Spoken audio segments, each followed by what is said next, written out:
and welcome to the Cisco Roundtable discussion on the resurrection. I'm Professor Helen Bond, and to help me discuss this, we're joined today by Professor Larry Hurtado, who taught New Testament here at Edinburgh for a long time, and Dr. Sara Parvis, who's an expert on patristics and early Christianity.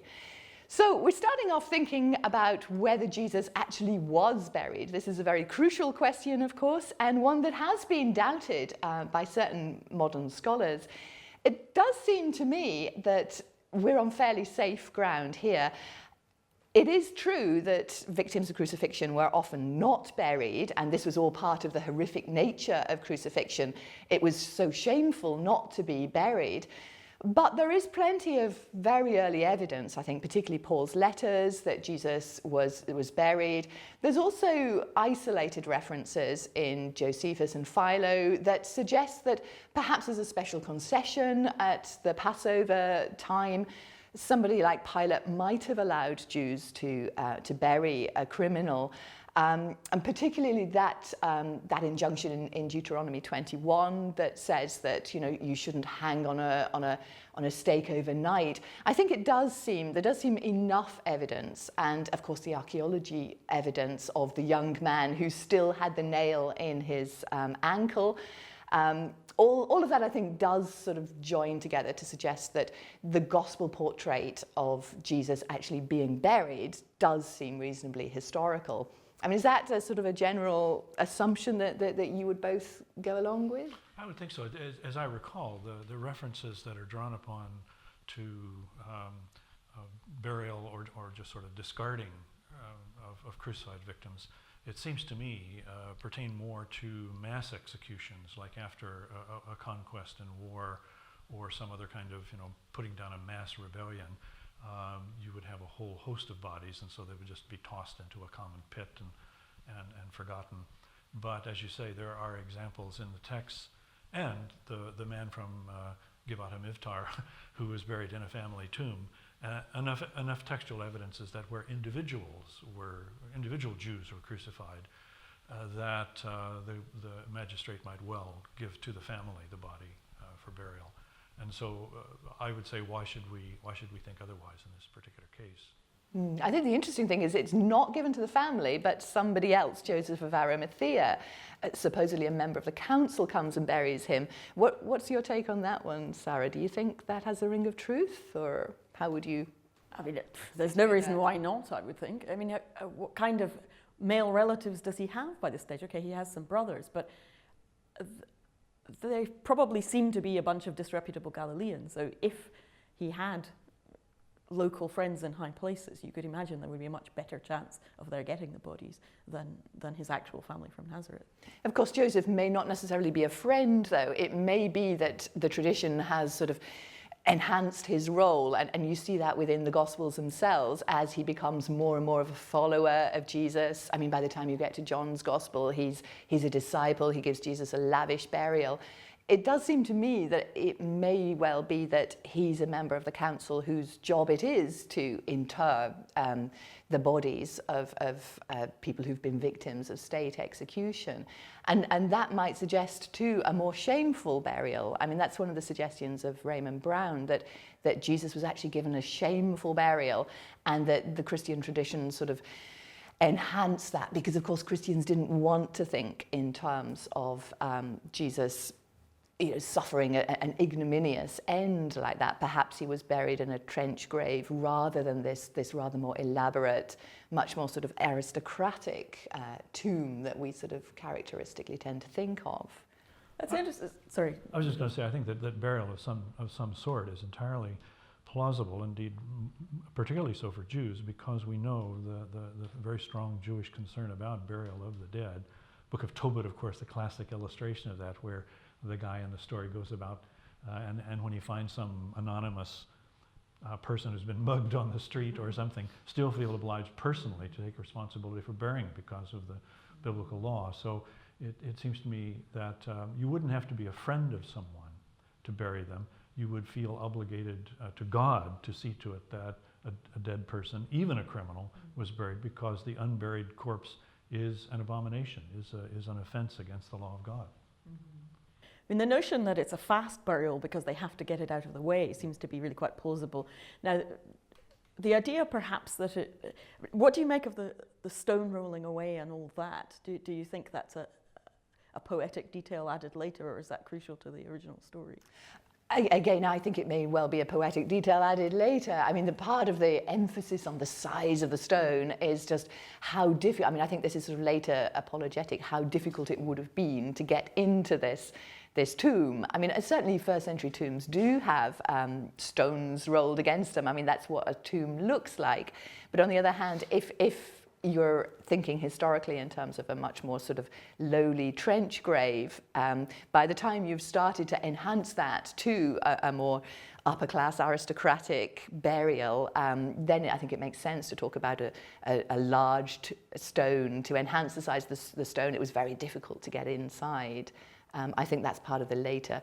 All right, now obviously I'm not a New Testament scholar, so I believe lots more than most New Testament scholars do about the whole thing, but I think the women particularly are an interesting detail. And this is where, as a feminist, I find the tendency to disbelieve everything the women say is quite annoying. I think you might think that if you, and obviously you have to discuss the whole relationship between the women's testimony and the testimony of Paul, the fact that Paul doesn't even mention appearances to women or doesn't mention the role of the women in any way. So you can say, well, it means the women are secondary. Personally, I think the most extraordinary thing about the whole story is the fact that it all rests on the witness of women. And if you think the women are actually crucial to the whole resurrection narrative, then little details like them suddenly realizing we're completely powerless, we can't even roll away the stone, might in fact be original, or it might in fact be really important. And I don't see why you shouldn't have, I mean, I can see why people laugh about the aristocratic burial, but I don't see why you shouldn't have some sense of guilt, some sense of injustice, some sense that this shouldn't have happened on the part of maybe individuals within the council. I mean, the argument that it was, what's put in John's Gospel, that it was his own new tomb, a family tomb, this is way beyond what somebody of this status might expect. Is that completely impossible, that as a consequence of people having this sense that he was really treated very unjustly by the council as well as others, that the least you can do is give him, as good a burial as you can manage, and there happens to be this tomb that's ready, and they need to get the body out of the way anyway. Is that impossible? It's not impossible, and clearly the gospel writers put that down as their account, and clearly they expected people to believe it. And my query is really whether this is part of a later Christian apologetic, and for me it seems likely that it is, because it's enhancing that idea of Jesus's burial. It's less shameful.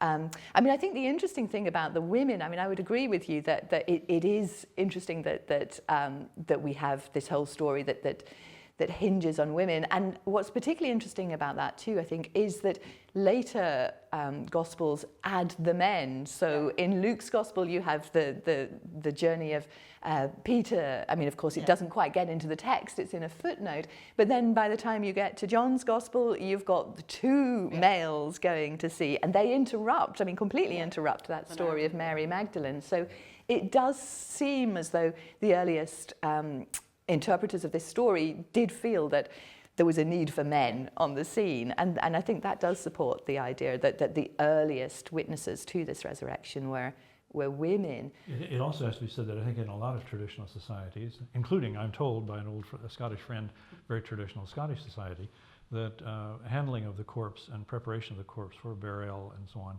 is specifically a woman's role. The men stand outside the house. In the old Scottish tradition, the women prepare the body for burial.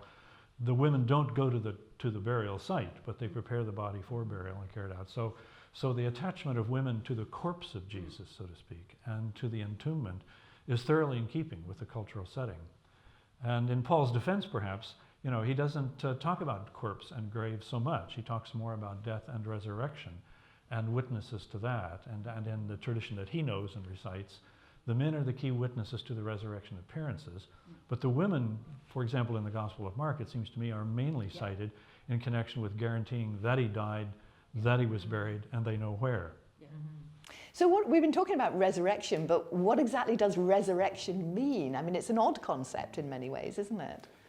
I think in the larger setting of the ancient world it is, and indeed one could say down to the present day it is. I mean, it seems to me in most popular Christian piety today, the sort of post-mortem hope that most Christians entertain and that are often sung about or even preached about is hardly resurrection, but is going off to heaven, living with God in a happy place somewhere, going to your eternal reward. In the New Testament, I think the answer would be, no, you haven't got your eternal reward yet until you get resurrection. So it is an odd idea. It's not an inevitable idea that would have arisen. Lots of people were able to imagine personalized post-mortem existence of some kind without resurrection. The key thing about resurrection, I think, is that it's not simply post-mortem personal existence, but some kind of embodied existence. And that's what made it, in some sense, quixotic or even objectionable to many people in the ancient world, including some Jews. We know in the New Testament that the Sadducees are described as thoroughly devout, loyal Jews who just don't buy this idea of a resurrection. It seems to have emerged very strongly in Jewish tradition in the second Temple period after the return from exile. And the Maccabean Wars in particular, I mean, the persecution. I think. And Pharisaic parties seem to be particularly associated with it, and I think not exclusively. It seems as though people, wider numbers of Jews embraced the belief, but to judge from what we have in Josephus and in the New Testament, it looks as though the Pharisaic party were particularly promoters of this idea. You have that great moment, don't you, of Paul before the council when he says, I'm on trial because of the resurrection of the dead. It causes this massive bust-up between the Sadducees and the Pharisees. And I can't help thinking, reading Paul's narrative, that that's how he comes to all this, that he believes in the resurrection of the dead, he's hoping in a resurrection for the dead. And then he comes to the idea that Jesus is the first fruits of this resurrection, and that suddenly that makes sense of a whole lot of passages in the Hebrew Bible. Yes, I think that, without the preparation of the Jewish hope of resurrection, when people said, Jesus is, the Lord is risen, I think the average person otherwise would have said, what the devil do you mean? But that was meaningful to people, meaningful to a lot of other Jews, precisely because the expectation, as you say, was that all the elect, all the righteous will receive a resurrection in the day of judgment. Daniel 12, the famous, more explicit statement of, so the idea is there. So when people come along and say the Lord is risen to one another, as you say, they're both saying the eschatological event of the resurrection of the just has already begun. And for some reason, this is the interesting thing, for some reason, Jesus has been singled out ahead of everyone else and given it, which must connote some kind of special honor status given to him. I think that's really important too, that eschatological, apocalyptic element, that if the resurrection has started, then we are living in the end times. Right. Yeah. And although I think Jesus was an apocalyptic preacher, I think this just ratchets up that sense of apocalypticism. We are now in the last times. Jesus has been raised. And it's not, I mean, we have such a different concept of that now. We sort of vaguely, as you said, think that you get raised when you die and you just kind of go to heaven and you wait there. But this, if Jesus has been raised, then this is it. Spread the word quickly because we're living in the end times. Well, and again, one of the terms, I think you alluded to, that Paul uses is that Jesus is the first fruits from the resurrection. So in 1 Corinthians 15, he directly connects the resurrection of Jesus and the resurrection of the believers or the just. They are organically connected, separated in time, and explicitly in other texts essentially says what God did for Jesus is what he will do for the rest of those who trust in him. He is the leader, the down payment, or the first fruits on what is to be a blessing or salvation that is to be given to all those who trust in him. So what about non-Jews, Sara? How would they have interpreted resurrection? Did they have anything to base this on? Well, it's really interesting to read Celsus, the sort of mid-2nd century, mid to late 2nd century anti-Christian writer, the first pagan who really sits down with Christian teachings, probably with Justin Martyr's Apology, works his way through them and says, that's crazy. Now, he doesn't have a problem with apotheosis, with theosis, with the idea of a human being becoming a god, because that's an idea that's fairly common, and he cites all sorts of contemporary examples of people who believe that. He doesn't necessarily say that he believes them, but it's a thinkable thought. But points that he brings out, first of all, the bodily resurrection, the idea that you would physically get your bits back, he thinks is crazy. And that's something you can see throughout the second century. And he can't imagine any other thing than getting all of your bits back. Yes, that's the interesting thing, is that he not only finds it repellent, he just can't even cope with, what the devil are you talking about? And why would you do that? Why would you want it? We want to get out of this world. We want to get out of this botched life. That's very much his view. And you can contrast that with someone like Irenaeus, whose theology is completely caught up with the idea of physicality, of first of all, the physical creation being good, which most pagans wouldn't actually think for a start, with God having made creation the way it was meant to be, and so we're meant to be the way we are. And in a certain sense, we're going to be recognizably who we are in the life to come. I mean, Irenaeus obviously famously believes it is a millenarian, so he believes there's going to be a 1,000-year reign of Christ on earth before whatever happens next.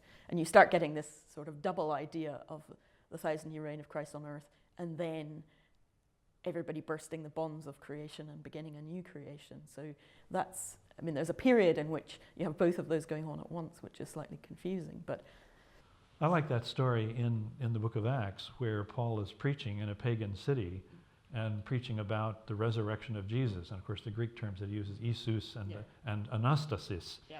And the writer of Acts, at least, portrays these educated pagans as presuming that Paul is talking about two deities. So what's he talking about? And one says to the other, he seems to be proclaiming two deities. One is named Jesus, and the other one is named Anastasis. And Jesus is a masculine, and Anastasis a feminine Greek word. So they assume that this is a male-female consort, divine consort pair. So the word Anastasis, resurrection, doesn't even connote its basic meaning to them at all. Yeah. Do you think Celsus gives us any indications as to why Paul doesn't mention the empty tomb, for example? I mean, this is one of the difficulties with the empty tomb story, isn't it? That our earliest witness doesn't mention it. Does he simply think you don't need that? Or does he not know that story already? Or does he think, like Celsus, that it's a bit of a strange story and we better to move over it quickly?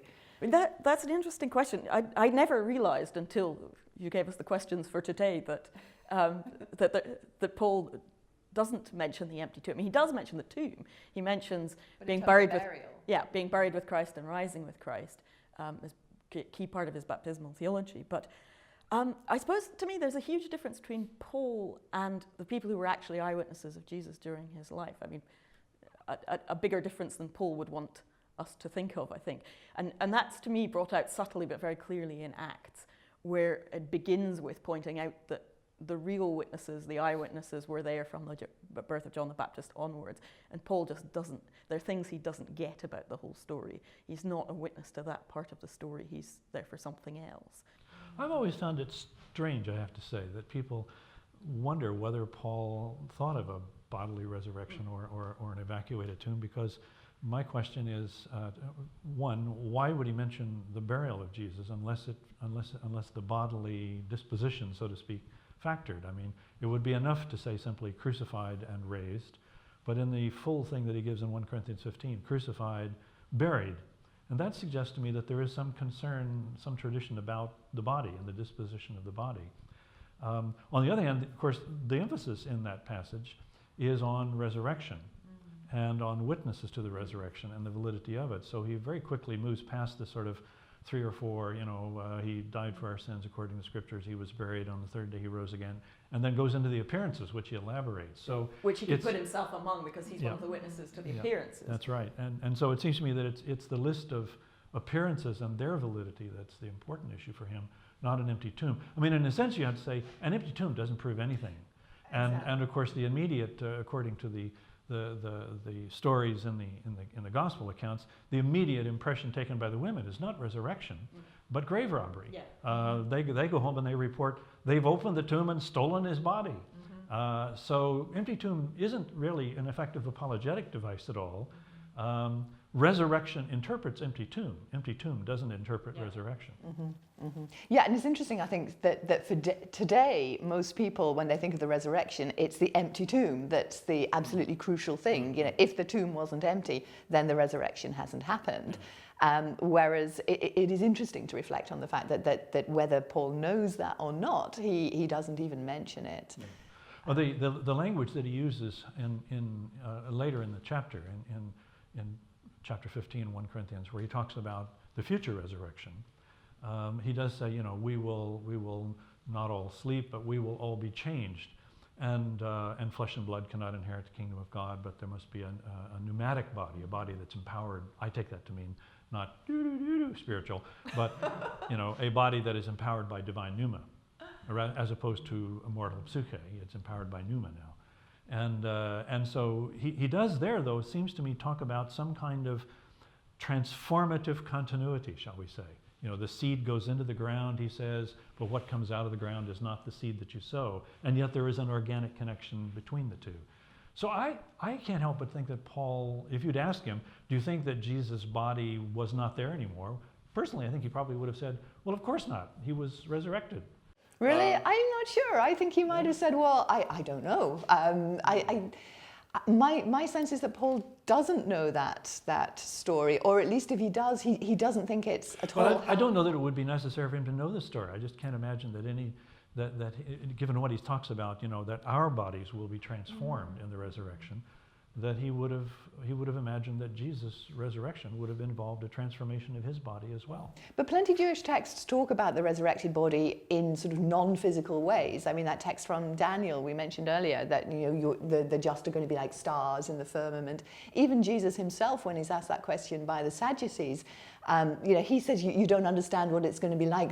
People will be like angels in heaven. Again, that doesn't necessarily, and that thing about not marrying, there's going to be a transformative change. Absolutely, yeah. And whether you actually need a body to disappear in order to have that, I think is a big question. And I don't think that necessarily all of these ancient authors would have answered it in the same way. Maybe not. As I say, I don't know that Paul would have made. I just think Paul probably would have found the question strange to be asked.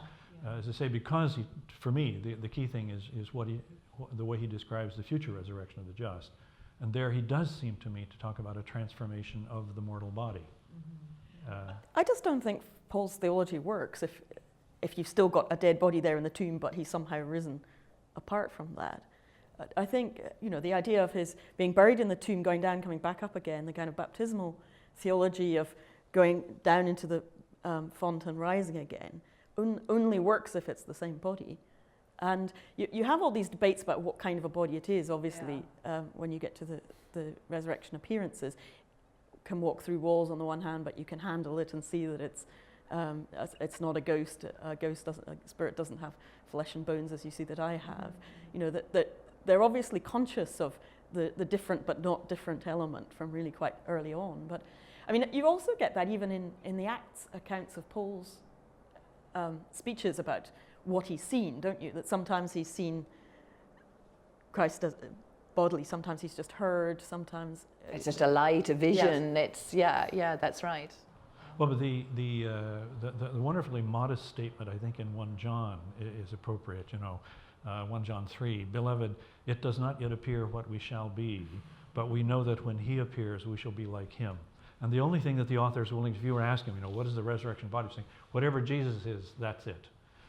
And so you have this transformation, and that has to be emphasized. You know, if you're talking about evacuated tomb, this is where Kelsus, as I said, you know, can't imagine resurrection without a reassembling of all the bits, and if bits have been lost at sea or eaten by animals, you know, this is the classic sort of thing. But of course, the equally strong, if not greater, emphasis that you have in Paul and in the rest of these texts pretty much is, no, it's not simply a reassembling of the bits. It is an utter transformation, a catapulting of bodily existence into a categorically new form. But I think there is but it is the transformation that at the same time registers some kind of continuity, that's all. Mm-hmm. So just a sort of a final question really, can the resurrection be proved by historical means? no. I think Want to elaborate? You just can't. You don't have access to that spot at that moment. The most you can do, and obviously that's what the whole of New Testament scholarship and the whole of the scholarship of the Christian community does, is just to look at the layers of witnesses and try and see what's going on at each layer, take it back as far as you can, and try and make sense of what the people who were writing or being written about thought they knew and why they thought they knew it. I don't see that you can do more than that, other than to say, as Gamaliel does in the famous speech in Acts, if this is not of God, then it will all disappear. If it is of God, then it will carry on. And I think it's interesting that the early Christians, they're absolutely convinced that something has happened to Jesus, not something happening to them. You know, they don't go around saying, oh, we're suddenly full of his spirit, or, you know, we feel that he's alive with us in some way, but they're absolutely certain that he's been glorified, and the way that the language they use of that is one of resurrection, which as we said, is slightly strange. It's not what you would imagine people to immediately sort of pluck out, given its sort of end time connotation. I think the other thing to say is that that Jesus' resurrection is inseparably, in the New Testament, inseparably connected with his exaltation to the role of Kyrios and Son of God in power, to use Paul's language, and so on. And so, you know, resurrection and exaltation, although we can distinguish them in some kind of way, in Jesus' case, the two are inseparably linked. And often, when New Testament writers talk about God raised him from the dead, they include in that his installation as the sort of as the Kyrios of the world, to whom everyone is now to give obeisance. So that's part of the excitement as well, is that not only has he been raised from the dead, but by singling him out from all the rest, God has also given him to share in divine glory, divine throne at God's right hand, divine name. So this is a really whopping big thing that God has done. That's what makes it so difficult to establish, I think, historically, in one sense, because by definition it is a unique event. And historical proof and historical argument tends to proceed on the basis of analogy and analogical reasoning and things being probable because we've seen something like it. If you take the witness of the New Testament, they're saying, no, you never have seen anything like this at all. And so by definition, how do you say, well, it's sort of like this other thing? It isn't. It ain't like any other thing. And it won't really work.